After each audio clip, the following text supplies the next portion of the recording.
कितना पेपर मोदी जी, मतलब सच में कितना पेपर? इतना तो बच्चों का डायपर भी लीक नहीं होता जितना पिछले कुछ सालों में एग्जाम सिस्टम लीक होता चला गया है।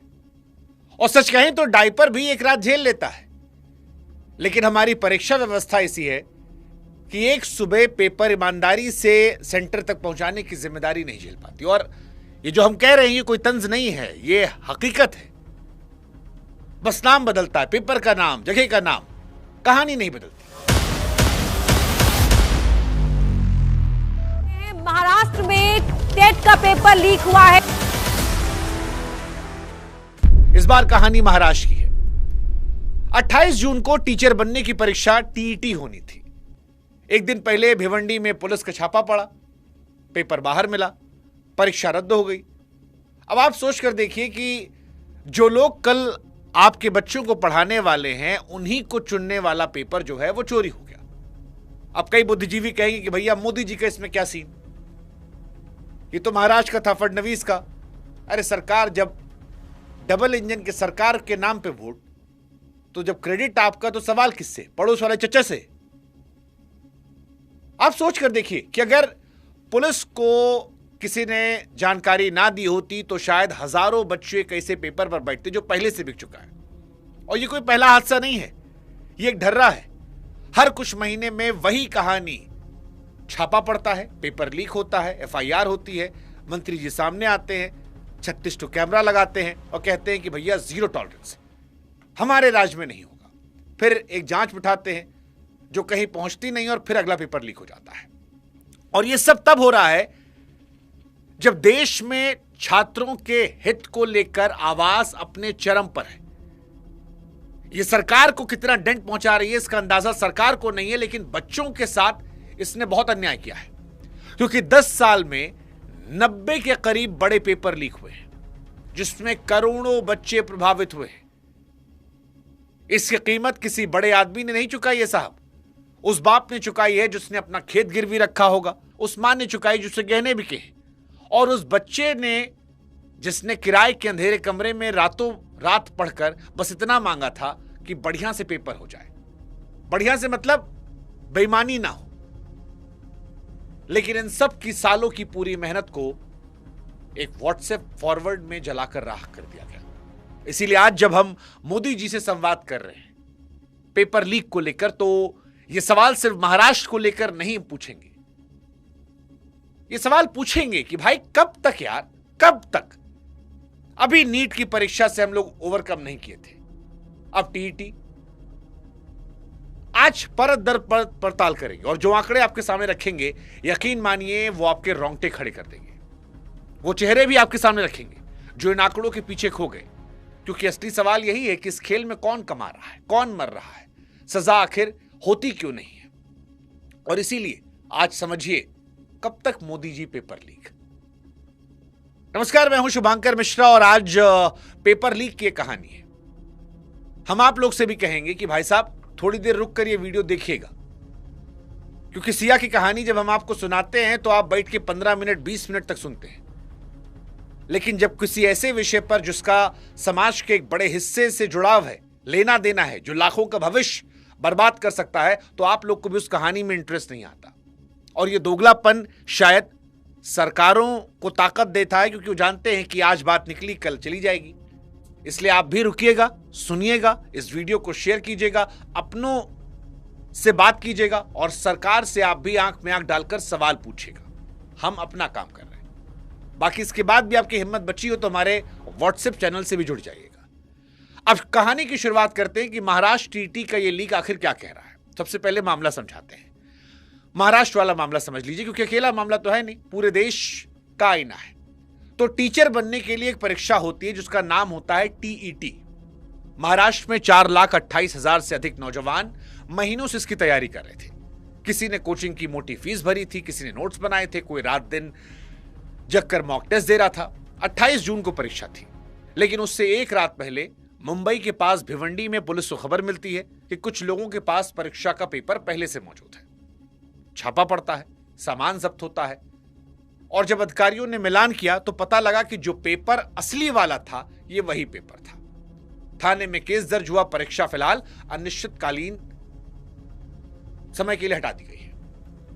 अब आप ये सोचिए, इस खबर की विडंबना को थोड़ा महसूस कीजिए कि जिस परीक्षा से आने वाले शिक्षक बनने वाले थे, जो बच्चों को पढ़ाने वाले थे, वही बेईमानी की भेंट चढ़ गए। मतलब जिनसे हम उम्मीद कर रहे थे कि आने वाली पीढ़ी को ईमानदारी सिखाएंगे, वही नकल माफिया की बेईमानी के हाथों फंस गए। और सबसे भारी मार उसी गरीब मिडिल क्लास घर के बच्चे पड़ी जिसके बाप ने उधार लेकर फीस भरी थी। उसके लिए रद्द हुई परीक्षा सिर्फ एक तारीख थोड़ी थी, वो एक और साल होती है, एक और कर्ज होती है, एक और टूटा हुआ सपना होती है। और ये एक साल की कहानी नहीं है। अगर हम आपको आंकड़ों के जरिए समझाएं कि पिछले 10-12 सालों में पेपर लीक का रिकॉर्ड कैसा है, तो आप यकीन मानिए डर जाएंगे। क्योंकि अगर आप में से किसी बुद्धिजीवी को लग रहा है कि अरे भैया महाराष्ट्र में पेपर लीक हो गया, काहे इतना तमाशा कर रहे हैं, तो सांस रोक लो गुरु। पेपर लीक की बात की जाए तो पिछले 10 साल में, यानी 2014 में जब से हमारे मोदी जी आए, तब से 2023 के बीच में अगर हम एक रिपोर्ट आपको बताएं तो पेपर लीक के 90 मामले सामने आए। और ये 2023 तक का बता रहे हैं, आगे की कहानी नहीं है। इनमें 48 परीक्षाएं दोबारा करानी पड़ी है, 22 तो होने के पहले रद्द हो गई हैं और बाकी में बस FIR दर्ज करके बाद दबा दी गई। अकेले CBSE की लीक से करीब 67 लाख बच्चे प्रभावित हुए। और राज्यों का तो हाल और खराब है। और ये वो राज्य हैं जहां पर बीजेपी की सरकार है, इसलिए हम कह सकते हैं कि हम सीधे ऊपर सवाल पूछ रहे हैं, क्योंकि पूरा सिस्टम गड़बड़ है। बाकी राज्यों में भी होता होगा, लेकिन जो बड़े राज्य निकल कर आए, जिसमें उत्तर प्रदेश का नाम है, मध्य प्रदेश का नाम है, राजस्थान का नाम है, बिहार का नाम है, ये सब बीजेपी शासित राज्य हैं। और ये छोटी मोटी परीक्षाएं नहीं हैं। 2015 में डॉक्टर बनने की राष्ट्रीय परीक्षा AIPMT रद्द करनी पड़ी। 2018 में CBSE के 10वीं 12वीं पेपर लीक हुए। 2021 में राजस्थान का रीट घोटाला हुआ। 2022 में बिहार का BPSC रद्द हुआ। सबसे बड़ा भूचाल तो आया नीट परीक्षा को लेकर, जो डॉक्टर बनने का सपना देखने वाले हर बच्चे की परीक्षा है। 2024 में हजारीबाग और पटना पेपर लीक हुआ। करीब 155 बच्चों को नाजायज फायदा मिला। मामला CBI के पास गया, वहां से सुप्रीम कोर्ट गया। फिर 2026 में नीट परीक्षा एक बार फिर लीक शक के चक्कर में रद्द हुई और पूरे देश में दोबारा करानी पड़ी। अगर आप सरकारी नौकरी की परीक्षा की बात करेंगे तो 2024 में यूपी पुलिस भर्ती का पेपर वायरल हुआ। एक झटके में 48 लाख बच्चों की मेहनत पानी में चली गई। अब आप सोचो, 48 लाख लोग थे उसमें। दुनिया में कितना सारा देश होगा जहां पर इसकी आबादी होगी। अगर रिपोर्ट्स की माने तो आपको जानकर हैरानी होगी कि बीते 10 सालों में 6 करोड़ से ज्यादा बच्चे हैं जो उसकी चपेट में आए हैं, और उसके बाद भी पेपर लीक। 6 महीने पहले भी यही कह रहे थे, आज भी यही कह रहे हैं, और फिर 6 महीने में अंदर देखिएगा फिर कहेंगे पेपर लीक। और ये 6 करोड़ हो सकता है सरकारी आंकड़ों में एक नंबर हो, लेकिन ये 6 करोड़ अधूरे सपने हैं। और इसीलिए हम मोदी जी से बार बार पूछ रहे हैं कि मोदी जी, धर्मेंद्र प्रधान जिनका हैप्पी बर्थडे आप लोग मना रहे थे, जिनकी तारीफ में आप पूरा एकदम पुलिंदा बांध दिए थे,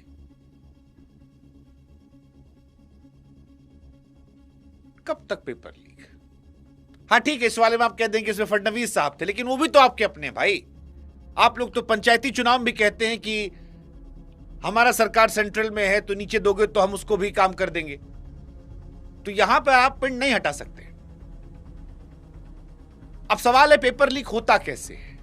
आज हम आपको बड़े आसान शब्दों में समझा देते हैं, क्योंकि बहुत सारे लोगों के मन में सवाल आता है कि इतनी सुरक्षा के बावजूद पेपर लीक कैसे होता है। तो देखिए, एक पेपर आपके हाथ में एग्जाम सेंटर में पहुंचने से पहले एक लंबा सफर तय करता है। पहले पेपर कोई बनाता है, फिर वो छपता है, फिर ट्रक में लादकर शहर शहर सेंटर सेंटर पहुंचता है, और परीक्षा से 1-2 दिन पहले उस शहर में रख दिया जाता है।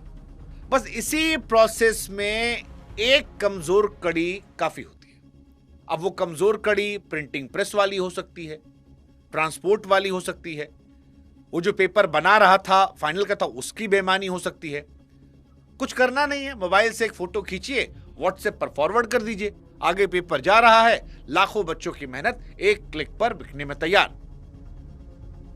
और अगर आपको लग रहा है कोई शौकिया चोरी है, तो ये नहीं है। पूरा धंधा है, संगठित धंधा, बहुत मोटा पैसा इसमें है।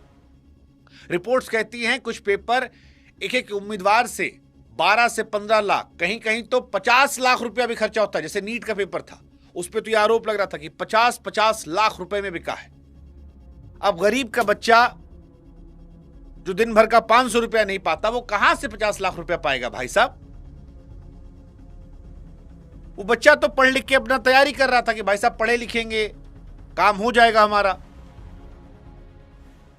आसान शब्दों में कहें तो पेपर लीक जो है वो सीधे सीधे पैसा देके मेरिट खरीदने का बाजार है। और हैरानी की बात यह कि इस बाजार के सौदागर पकड़े जाते हैं, फिर भी बच निकलते हैं। एक ही माफिया होता है जो सालों साल परीक्षा जो है वो बार बार लीक करवाता रहता है। पकड़ा भी जाता है, ऐसा नहीं है, कुछ महीने जेल में रहता है, लेकिन जमानत पर बाहर आ गया, फिर वही धंधा। हाल यह है कि नीट 2024 लीक का जिसे कथित मास्टरमाइंड बताया गया, मास्टरमाइंड की बात हम कर रहे हैं, उसे भी 2025 में जमानत दे दी गई। और क्यों दे दी गई? क्योंकि जांच एजेंसी जो थी वो समय में चार्जशीट दाखिल नहीं कर पाई। हालांकि कौन सी बड़ी बात है, हमारे यहां तो पहाड़ से गिराने के बाद भी लोग जमानत लेकर बाहर चलाते, इतना बढ़िया कानून हमारे यहां है। हाँ, देखिए आप लोग को मजा आ गया। यही चकल्लस वाली कहानी आप लोग को सुनने में मजा आता है। लेकिन अगर बच्चों के हित की बात करें तो नहीं मुस्कुराएंगे, नहीं शेयर करेंगे, नहीं कहानी सुनना है। अरे भाई, वहां एक मरा था, इतना तकलीफ हुआ था, यहां कितने बच्चे मर गए। मेहनत करने वाला बच्चा सालों साल फंसा रहता है और लूटने वाला कुछ महीनों बाहर। और अगर इसकी गंभीरता आपको समझ में नहीं आ रही तो आज पेपर लीक ने बच्चों की जान और मन पर क्या कहर ढाया है, यह हम आपको समझा देते हैं। क्योंकि अखबार में सिर्फ आंकड़े छपते हैं, हेडलाइन आती है कि आज पेपर लीक हुआ, लेकिन एक बार उस बच्चे की जगह आप खुद को रख कर देखिए कि आप बिहार, यूपी कहीं से आते हैं और 2-3 साल दिल्ली, कोटा या किसी बड़े शहर में रहकर माँ बाप से दूर किराए के छोटे से कमरे में सुबह उठकर कोचिंग, दोपहर में पढ़ाई, रात को फिर पढ़ाई। उधर माँ बाप आपके गांव में खेत गिरवी रख रहे हैं, कोई गहना गिरवी रख रहा है, कोई तनपेट काट कर आपके लिए पैसा जमा कर रहा है, कोई ईएमआई ले रखा है। और इन सब के बीच बच्चे के सिर पर हर वक्त एक बोझ है कि भैया निकाल लेना है ताकि घर परिवार का दुख खत्म हो जाए। और फिर एक रोज पता लगता है कि आप मेहनत करते रहे, किसी रईस जादे ने 15, 20, 50 लाख रुपया खर्चा किया और उसको एक रात में मिल गया और सारे आंसर टिक लगाने थे। अब तो टिक लगाने में सिस्टम होता है ना भाई साहब, आपका वो भी टेंशन नहीं कि पूरा सॉल्व करके देना है। आपको पता लग गया पहले का सी था, दूसरे का बी था, तीसरे का डी था। जय श्री राम। उधर जो बच्चा 2 साल से तैयारी कर रहा था, उसके साथ कांड हो गया। और ये जब कांड होता है तो ये सिर्फ मानसिक तौर पर नहीं होता है, ये कई बार जानलेवा भी होता है। उसकी वजह है सीट कम है, सपने देखने वाले बच्चे ज्यादा है। मिसाल के तौर पर नीट में हर साल 22-23 लाख बच्चे बैठते हैं। सरकारी मेडिकल की सीटें मुट्ठी भर है। नौकरियों का बुरा हाल है। हमारे देश में सरकारी नौकरी मतलब तुम्हारा शादी हो जाएगा, माँ बाप का इज्जत समाज में बढ़ जाएगा, जिंदगी भर तुम रुतबा कर लोगे।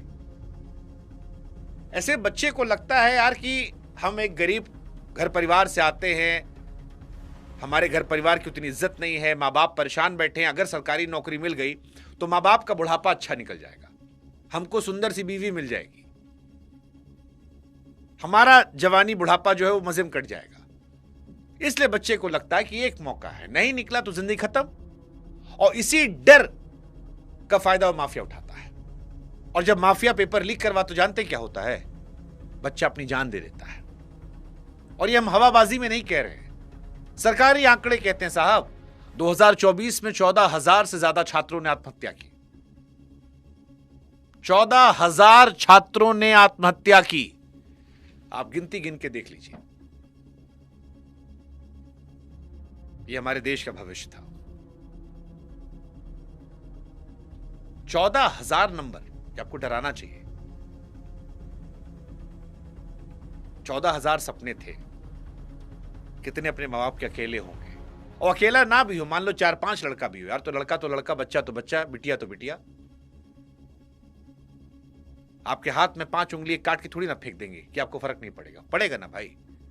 तो जिसने 9 महीना पेट में रख के निकाला होगा, उसके सोचिए क्या हाल होगा। 14,000 बच्चे मर गए। कोचिंग की राजधानी कोटा कहते हैं, कोटा में 2023 में 2 दर्जन से ज्यादा बच्चे चले गए।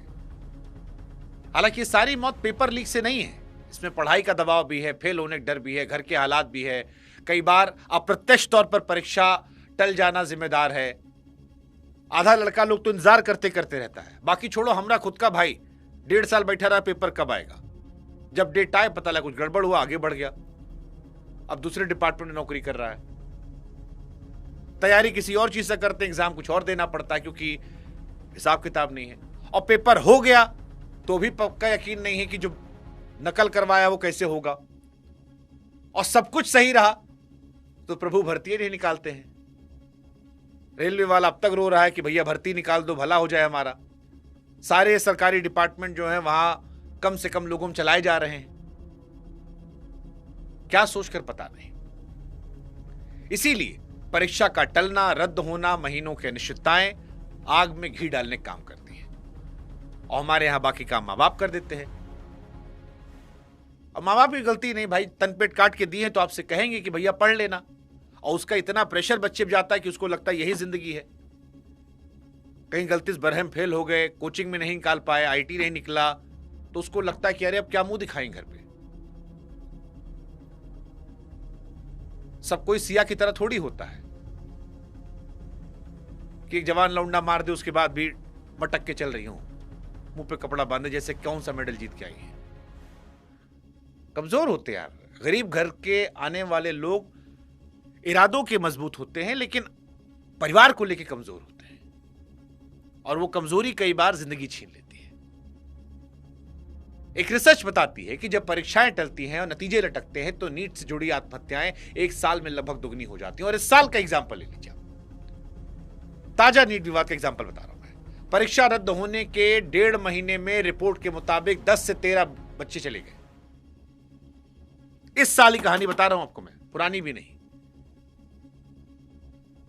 और कहिए तो नाम लेके बताते, यूपी के लखीमपुर खीरी का 21 साल का ऋतिक, नागपुर की आकांक्षा चतुर्वेदी, जिसकी आखिरी चिट्ठी उसकी मेडिकल की किताब के बीच में मिली, जिसमें उसने बस इतना डर लिखा था कि दोबारा परीक्षा से पता नहीं वो कैसा कर पाएगी, होगा नहीं होगा। कोई अहमदाबाद में रीटेस्ट से कुछ घंटे पहले, कोई सीकर में, कोई दिल्ली के किराए कमरे में। ये सब लड़के अब नहीं है इस दुनिया में। और इन आंकड़ों को भी पल भर के लिए किनारे रख दीजिए। एक उदाहरण देते हैं आपको। राजस्थान के एक गांव में एक पिता है जो खुद कभी स्कूल नहीं गए, एक अक्षर नहीं पढ़े। उनका बेटा डॉक्टर बनना चाह रहा था और इसी चक्कर में उसने जान दे दी। बेटा नहीं है, अब वो अनपढ़ बाप अपने बेटे की केमिस्ट्री किताब उठाता है, उस फॉर्मूले पर उंगली फेरता है जो वो कभी नहीं पढ़ सकता क्योंकि उसको नहीं आता, और फिर किताब को अपने सीने से लगाकर वो फूट फूट कर रोता है क्योंकि यही किताब उसका बेटा पढ़ रहा था। अब ये किताब उसकी आखिरी निशानी, इसमें क्या लिखा उसको कुछ नहीं पता। और ये नंबर नहीं है, ये किसी के बेटे थे, किसी की बेटी जो पीछे छूट गए। और माँ बाप ने बस एक बात कही, कब तक हमारे बच्चों को मारोगे यार। साला एक पेपर तुम नहीं करवा पाते हो यार ढंग से, घंटा तुम विश्व गुरु बनोगे, क्या करोगे तुम, कब तक मारोगे। और फिर कह रहे हैं, यह हालत तब है जब पूरे देश में छात्र चिल्ला रहे हैं, छाती पीट रहे हैं। कॉकरोच जनता पार्टी क्या कर रही है हमको नहीं पता, लेकिन अगर सरकार यह सोचे कि 22 मिलियन बच्चों ने कॉकरोच नाम के एक रैंडम पेज को समर्थन दे दिया, तो उसका मतलब था कि बच्चे सरकार से दुखी हैं। जंतर मंतर पर वो कोई नौटंकी करे, लेकिन एक सच ये है कि बच्चे मर रहे हैं। और इसलिए अब जो कोई बच्चों का आवाज उठाएगा हम उसको समर्थन देंगे, चाहे उसमें 10 एजेंडा अपना वो घुसेड़ ले। हमको कॉकरोच जनता पार्टी के बहुत सारी चीजों से उलझन थी। हमको लगता था कि अनर्गल बातें बहुत सारी हो रही हैं, बच्चों के अलावा हो रही हैं, लेकिन अगर 1% ही बच्चों की बात हो रही है तो मुझे लगता है हम सबको समर्थन करना चाहिए। क्योंकि अगर आप सरकार से नहीं सवाल पूछेंगे तो सरकार कैजुअली लेती है और लेने के बाद फिर कहीं घटना आती है। तो 10 मुद्दे जिनसे इत्तेफाक नहीं भी रखते हैं, अगर एक मुद्दा वहां इत्तेफाक रखते हैं तो शायद वो इन बच्चों की जान बचा ले जिनका नाम मैंने लिया। क्योंकि जब मेहनती बच्चे भीतर से टूट रहे हो, पेपर बेचने वाले खुलेआम घूम रहे हो, तो सरकारी चूक नहीं है ये धोखा है नौजवानों के साथ साथ। और सरकार वो तो जवाबदेही देती नहीं। सरकार तो हर बार कहती है ना, कोई पेपर आप उठा लो। आज 10 साल में मैंने आपसे कहा कितने पेपर लीक हुए, 6 करोड़ से अधिक बच्चे प्रभावित हैं। हर बार का एक डायलॉग है, जीरो टॉलरेंस है सर। पर जीरो टॉलरेंस कितना खोखला है इसकी हकीकत आपको दिखाते हैं। जिस वक्त बच्चे लीक से टूटकर जान दे रहे थे, पेपर लीक से, उसी वक्त राजस्थान के एक मंत्री कहते हैं बड़े आराम से कि पेपर लीक कोई बड़ी बात नहीं है।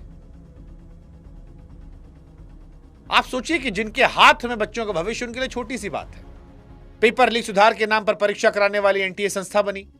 2024 में कानून आया जिसमें पेपर लीक करने वालों को 10 साल की जेल, 1 करोड़ का जुर्माना।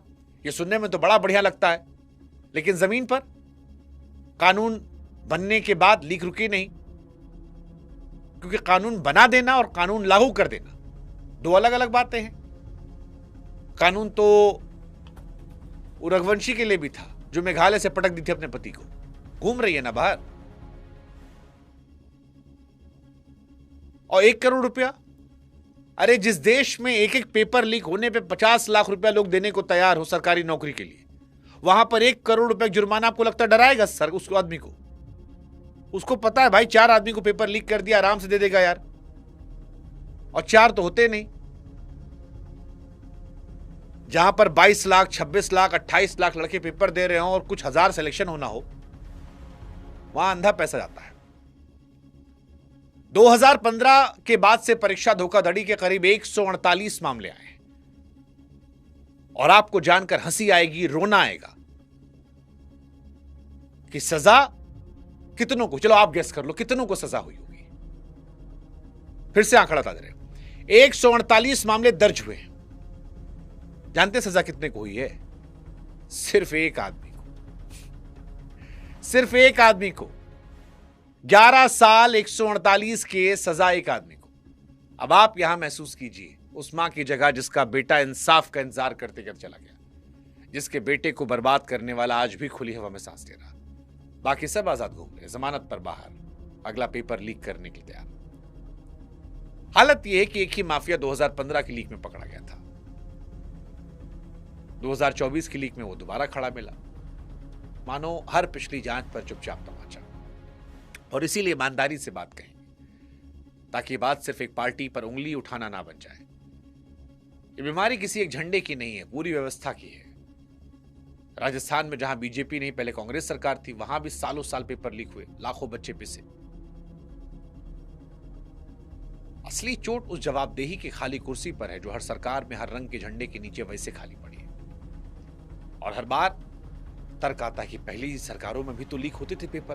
अरे होते थे साहब, मान लिया। आज बीजेपी वाला कहेगा कि कांग्रेस के टाइम में भी तो पेपर लीक होते थे। लेकिन साहब सत्ता आज आपके हाथ में है, मशीन आज आपके हाथ में है। अब कानून आपने बनाया है,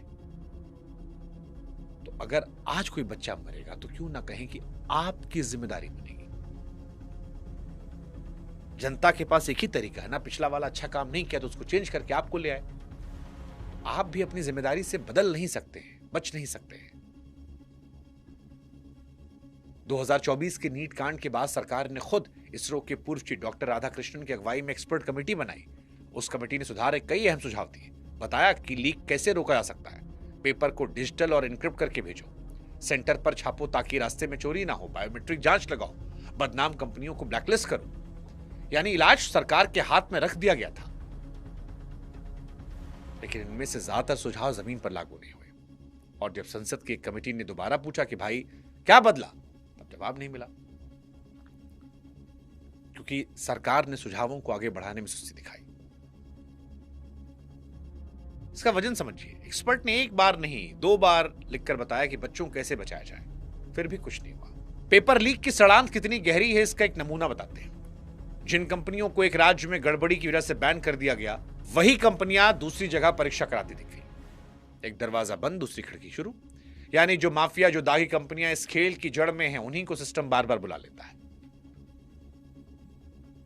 और इसका नुकसान मेरिट कत्ल होता है। वो बच्चा जो सालों ईमानदारी से मेहनत करता है, वो पीछे छूट गया, और जिसने पेपर खरीदा वो आगे निकल गया। और ये बात नहीं है, सच्ची कहानी है। यूपी के किसान का बेटा हर्ष सिर्फ 6-10 नंबर से सरकारी मेडिकल सीट से चूका। उसके बाप ने कर्ज लेकर, जमा पूंजी लेकर पढ़ाया था, और हर्ष आज तक कहता पेपर लीक ना हुआ होता तो मेडिकल कॉलेज में होता। आप सोचिए, इसी तरह से चोरी से डॉक्टर, टीचर, पुलिस वाले चुने जाएं, तो कल को जब आपका बच्चा उस डॉक्टर के पास जाएगा, उस टीचर से पढ़ेगा, तो आप भरोसा कर पाएंगे। ये सिर्फ एक बच्चे का नुकसान नहीं है, पूरे देश की क्वालिटी का नुकसान है। पैसा भी कम बर्बाद नहीं होता। हर बार दोबारा परीक्षा पर करोड़ों रुपए, लाखों बच्चों के महीने स्वाहा होते, और इसका कोई रॉकेट साइंस इलाज नहीं है। थोड़ी देर पहले मैंने बताया, सुझाव दिए गए थे, पेपर को डिजिटल ताले में बंद करना, सेंटर पर छापना, हर जगह सीसीटीवी, कंपनियों जो बदनाम है ब्लैकलिस्ट करना। ये अपने ही सरकार के एक्सपर्ट ने सुझाए थे। जवाब है, कमी इरादे की है। कोई व्यवस्था अपने आप नहीं सुधरती, सुधारना पड़ता है। बच्चे सड़कों पर है, माफिया पर सख्त कार्रवाई की मांग कर रहे हैं। परीक्षा कराने वाली व्यवस्था में पारदर्शिता है। जिनकी नाक के नीचे सब होता है, उन जिम्मेदार लोगों को कुर्सी जाए। अब ये दबाव हमको आपको बनाना है। हमने अपना काम किया, इसके क्लिप काट काट के आपको शेयर करना है। कॉपीराइट नहीं देंगे हम कह दे रहे हैं। आप शेयर करो। और आखिर बात इतनी याद रखना, एक तरफ बच्चे जान दे रहे हैं, दूसरी तरफ शिक्षा मंत्री को केक खिलाने की तस्वीर आती है। सवाल ये नहीं किसका पेपर लीक है, सवाल ये है कि आखिर इस देश में जवाबदेही कब लीक होना बंद होगी। और ये कोई कुदरती आफत नहीं जो रोकी ना सके। इलाज है, रास्ता है, इरादे की कमी है। और इरादा तब जगता है जब आवाज उठती है। नीट के बच्चे सड़कों पर उतरे तो कम से कम परीक्षा रद्द हुई, जांच बैठी, सवाल पूछे गए। दबाव काम करता है, बदल सकता है, बशर्ते हम और आप इसे एक खबर बनकर गुजर न जाने दें। तो गुजारिश सिर्फ इतनी है कि यही मत छोड़िए, शेयर कीजिए, इस सवाल को जिंदा रखिए, क्योंकि जब तक हम चुप हैं ये खेल चलता रहेगा। और सवाल वही है, कितने और लीक, कितने और सपने, कितनी और जान, और कब तक मोदी जी।